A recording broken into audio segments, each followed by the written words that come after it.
Достар, 12-де 9-ды шығарамыз. Бұл жерде бізде формулалар беріліп тұр.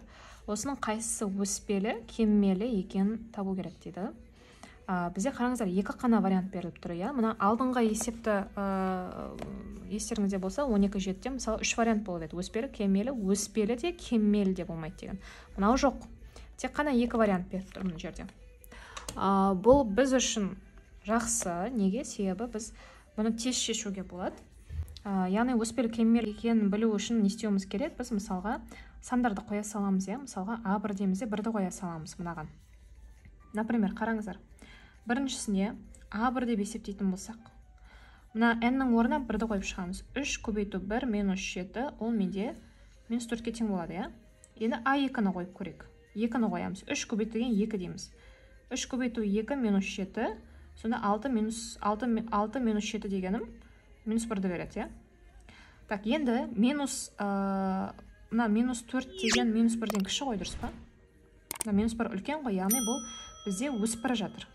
Түсінікті ғой, мысалға А3 дейтін болсақ, мынаның орнына 3-ті қойып жіберетін болсақ, 9 минус 7 дегенім, ол менде плюс 2-ні береді. Көрдіңіздер ме? Мынау уже өсіп бара жатыр. Сондықтан бұл бізде өспелі болады екен, бірінші теңдеуіміз. Екіншісін қарайық.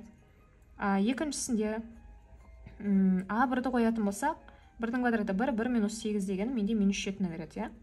Ал енді А2 дейтін болса, мысалға 2-ні қоятын болсақ, 2-нің квадраты 4 минус 8, ол менде минус 4-ті береді.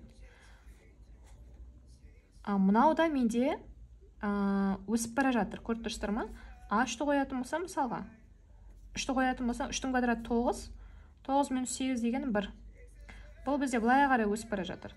Сондықтан бұл бізде тоже өспелі теңдеу болады. Үшіншісін көрейік. А1-ді тексеретін болсақ, мысалға 3 түбір астында 1-дің түбірі 1 плюс 4, 3-ті 4-ге қоссам 7 болады. Енді мысалға А4-ті беріп көрейік, түбірі барды беріп көрейік. А4 тек 3 көбейтілген n-нің орнына 4-ті қояйық, плюс 4 тек.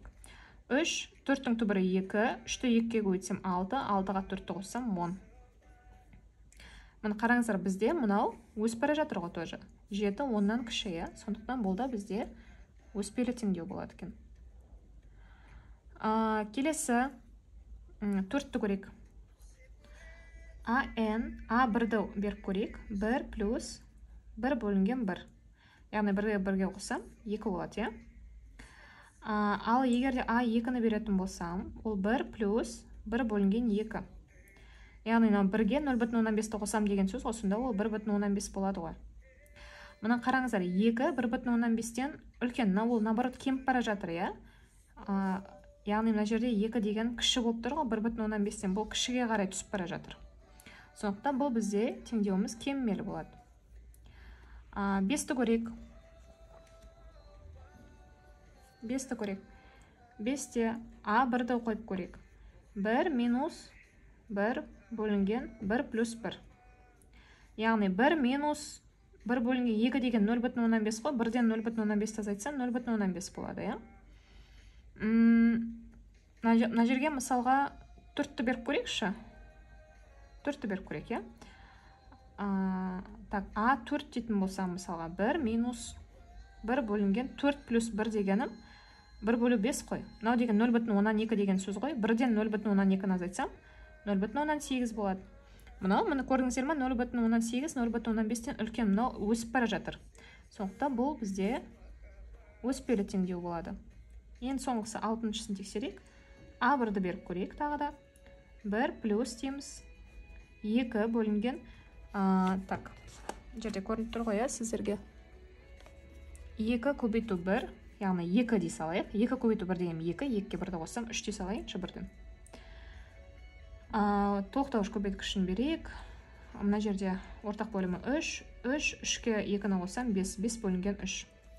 5 бөлінген 3 дегенді шамамен есептеп жібере қойық. 5 бөлу 3 дегенім ол бізде 1,16-ға тең болады екен. Бұл бізде 1,16 екен. Енді А2-ні есептеп көрейік. 1 плюс 2 бөлінген. Мына жерде 2-ні қоятын болсам, 2-ні 2-ге өтсем 4, 4-ке 1-ді қоссам 5 болады. 2-ні 5-ке бөлсем, ол 0,4 болады. Қателеспесем 2 бөлу 5 дегенім ол 0,4. 1-ге 1 плюс 0,4 ол менде 1,4 береді. Қараңыздар, мынау бізде кеміп бара жатыр.